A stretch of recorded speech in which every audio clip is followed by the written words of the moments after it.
Hi! So, I thought I would hop on and record this process. I want to add a caveat that I am by no means an expert at sourdough. There are lots of videos on the internet, and I'm not trying to be any sort of authority on this topic. Started with this whole adventure a year and a half ago, roughly, with my very first starter. And I did it with a dark rye flour, and it makes a very good sourdough starter. However, it also makes a very temperamental starter. It makes it, from everything that I understand, makes it a little harder to work with as far as dough and all of that goes. Did a few loaves and then I gave up. I stopped feeding my starter for like several months, and then I finally threw it out. And I decided to start again not too long ago, and I decided to use an unbleached all-purpose flour instead.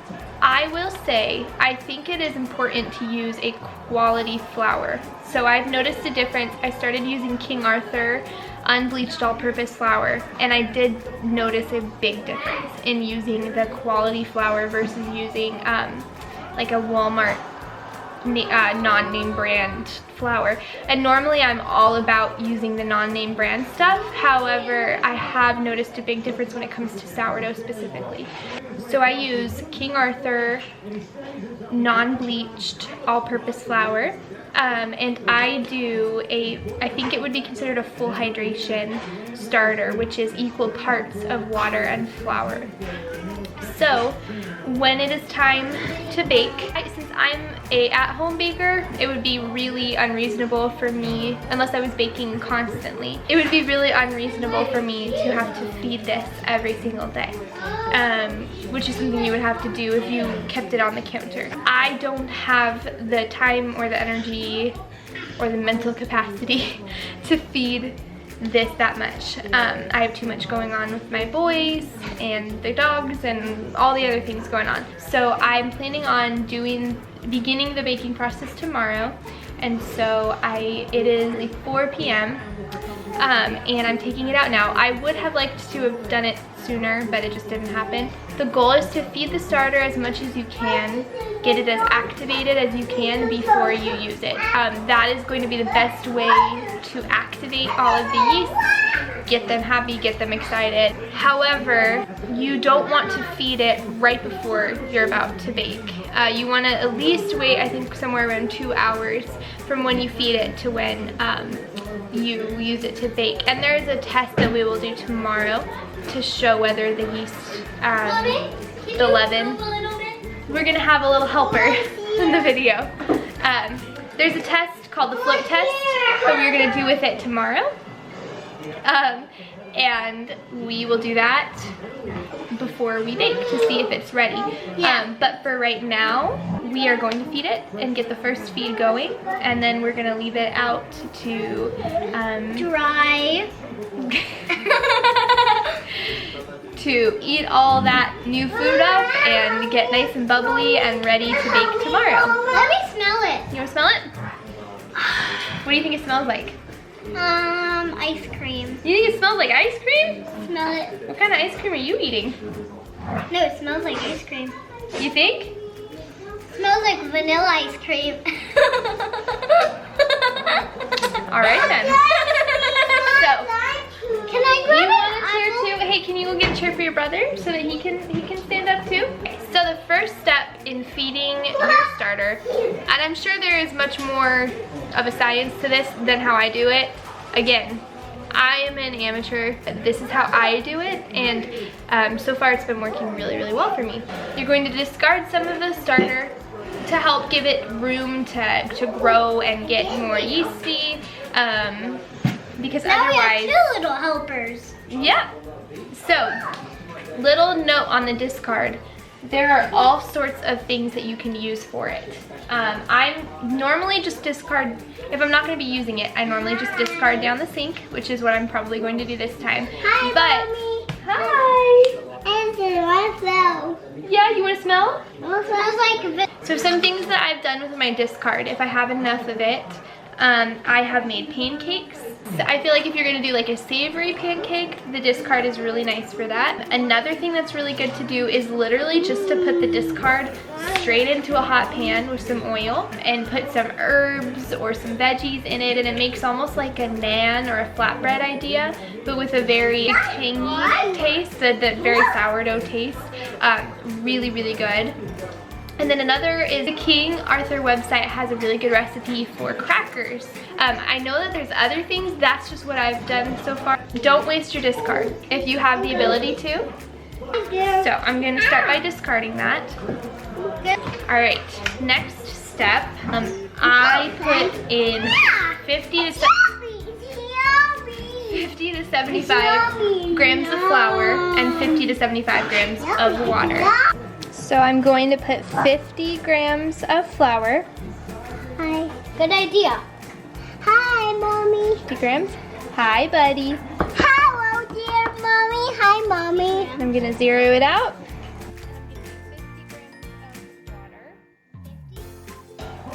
Water. All right. Water. Please hold it. And then I'm just gonna stir it up.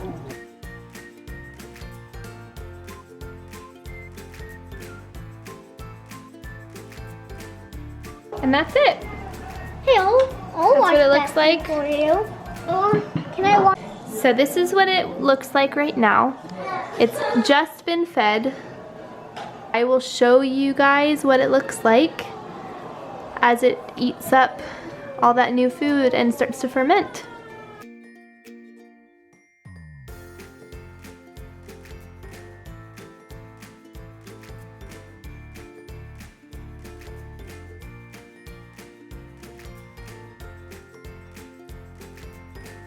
So it is 8:30. I thought I would give a little update on the sourdough starter for the night. I fed it, what, 4 hours ago? Roughly 4 hours ago. This is what it is looking like right now. So you can see lots of bubbles. It has grown in size quite a bit. So that's only in a few hours. Look at all the bubbles and all the growing. So you can see it's getting nice and ready to bake with tomorrow. So depending on how it's looking, I may feed it one more time. I'm gonna do the float test first, but see you in the morning. So long story short, I recorded a whole thing this morning about how I was feeding my starter again, because it reached its peak overnight and then came back down. For some reason, my SD card did not capture it. So I will give you the abridged version. Basically, I fed my starter again. You want to try and use it when it is at its peak. And so that's when it has, after you fed it, when it has either doubled or possibly even more in size before it has started to come back down. So right now we're gonna do a step called autolyse. Autolyse is where you put the flour and the water for your recipe together to start forming the gluten before you actually start the baking process, before you add the leaven and you add the salt.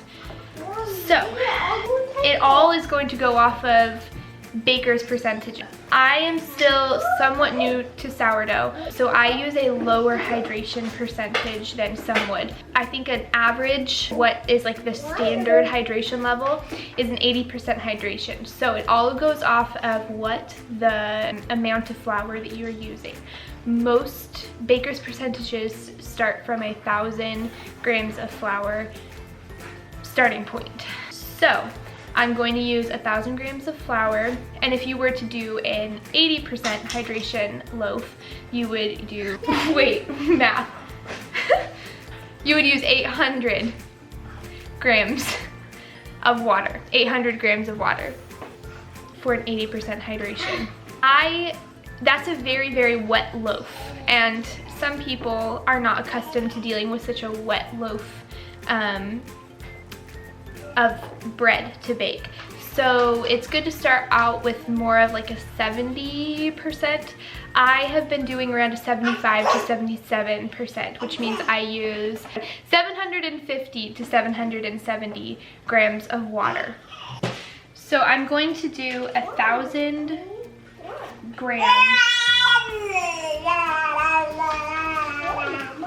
Tell us more.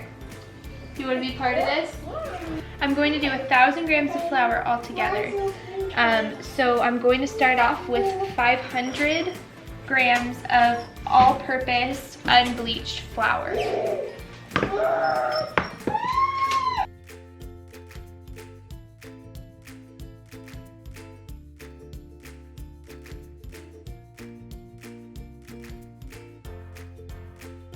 Alright, so we're at 500 grams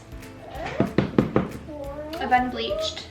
Now I'm going to do 250 whole wheat flour.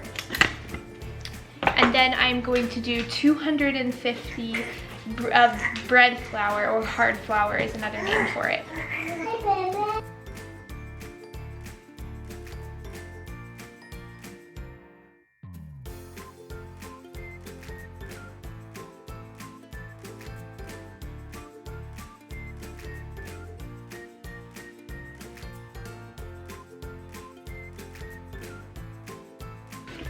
There we have 1,000 grams of flour. I'm gonna mix it all up. So again, I put 500 grams of unbleached all-purpose flour, and then I put 250 grams of whole wheat flour and 250 grams of bread flour. So all together, there's 1,000 grams of flour, and again, I'm going to do a 77% hydration loaf, which means I'm going to now measure out 770 grams of water.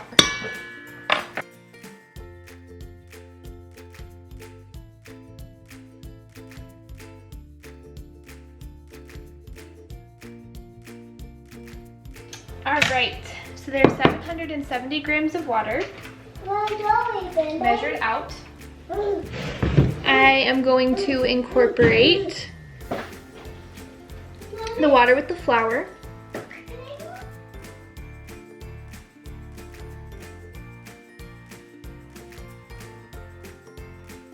If you don't have one of these, this is amazing. I believe it goes by like a bench scraper, but it has all the measurements on there. And it's like a non-stick attachment to your hand, which is wonderful, and it's perfect for this kind of baking. So I'm going to loosely incorporate the flour in the water, just till it comes together. It doesn't have to be like super well mixed or anything, till it comes together and forms kind of like a sticky dough.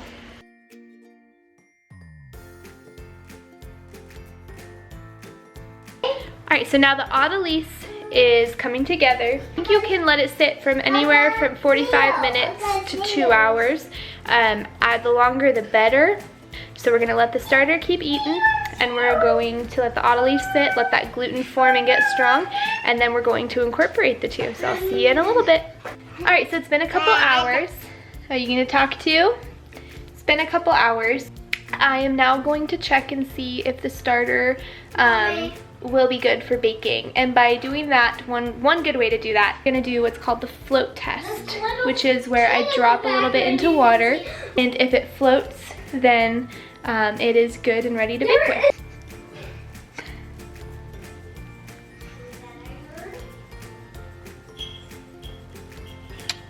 All right, so it is floating, which means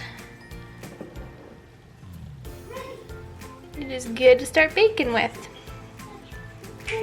So we're gonna do 150 grams of the sourdough starter.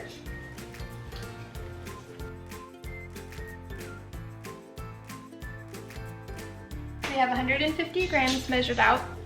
Now, as soon as I get the dough incorporated, I'm going to finish off by feeding my starter again and then putting it in the refrigerator till the next time I'm ready to use it.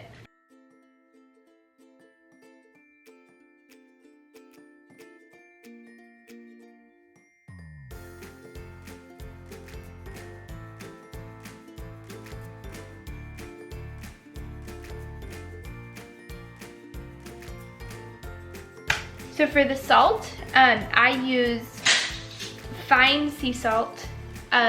You don't want to use like iodized salt. Sea salt is one of the best to use for sour. So I'm going to measure out, again, 2%, which is 20 grams.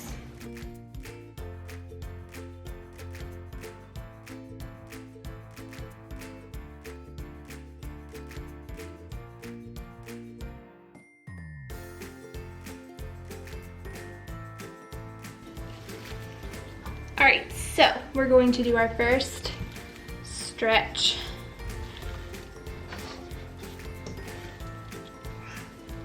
You can see the gluten has not formed yet, and you can see that by pulling it and it breaks.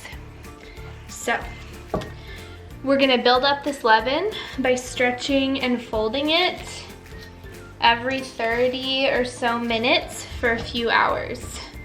So we're gonna cover it and come back in 30 minutes.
All right, for today, this is the final step.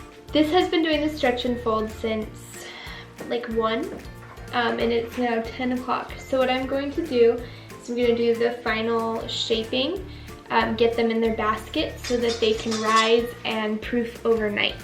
I'm gonna take my dough and roll it out onto my floured surface here.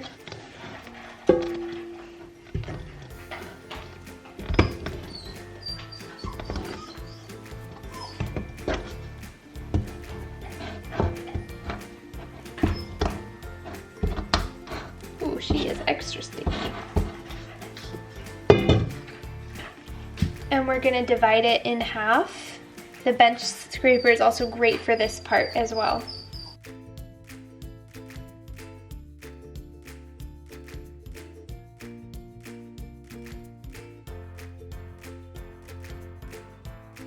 I'm just gonna do a really rough shaping to my loaves. This is not the final shaping, so it doesn't matter a whole lot. But this is just going to get them roughly going with their shape. And then we are going to let it sit.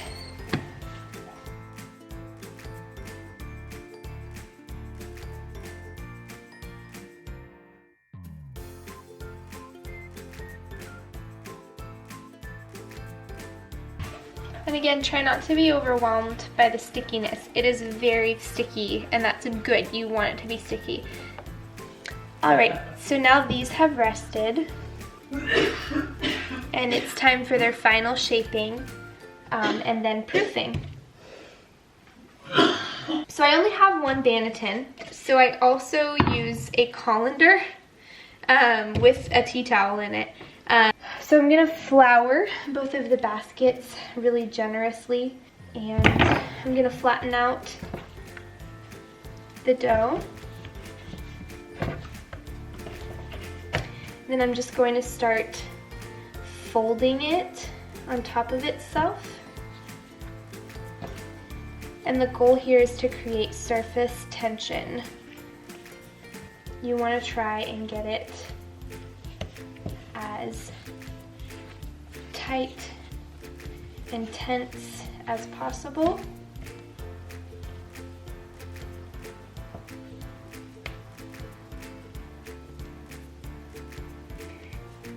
And the wetter the dough, the easier it is for it to kind of stick on itself here.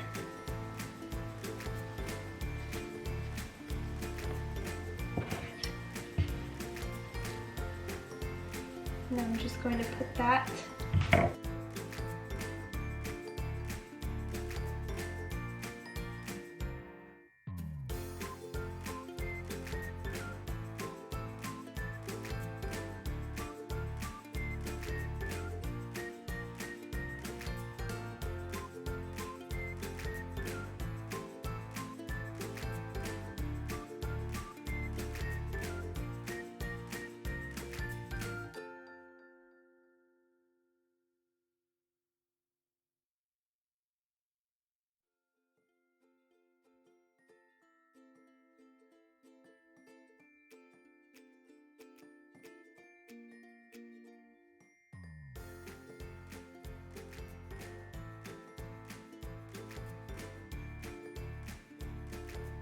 All right, so it is the next morning.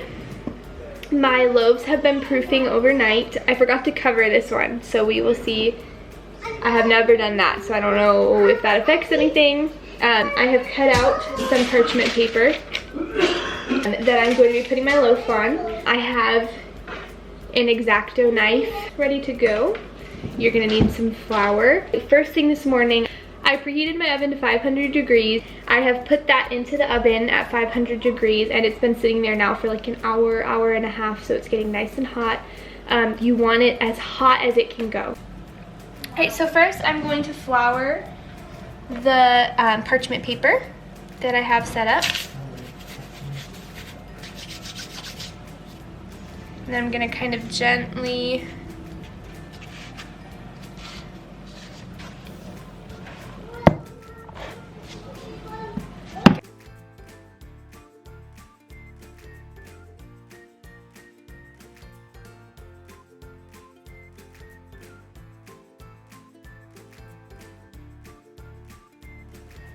and this will release some steam as it rises.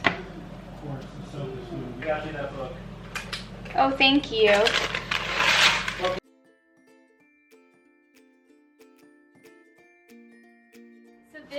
going to go in the oven at 500 degrees for 20 minutes with the lid on. I'll see you in 20 minutes. It's been 20 minutes. I'm going to take the lid off of the Dutch oven now, and I'm going to turn the oven down to 450. This is the big moment of truth to see how the loaf is doing.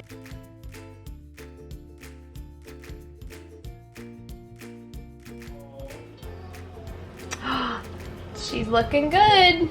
I would see her. I would see it. I would Ben. We're gonna put it back in there now for however long it takes. I'm gonna turn the oven down to 450. And put it back in there. There's no real time. It's more of just kind of watching the loaf to see when it looks right. You really want it to have a nice caramelized outside.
So here is the most exciting, fun part of baking sourdough, and that's cutting into the bread for the first time. So here we go, the moment of truth.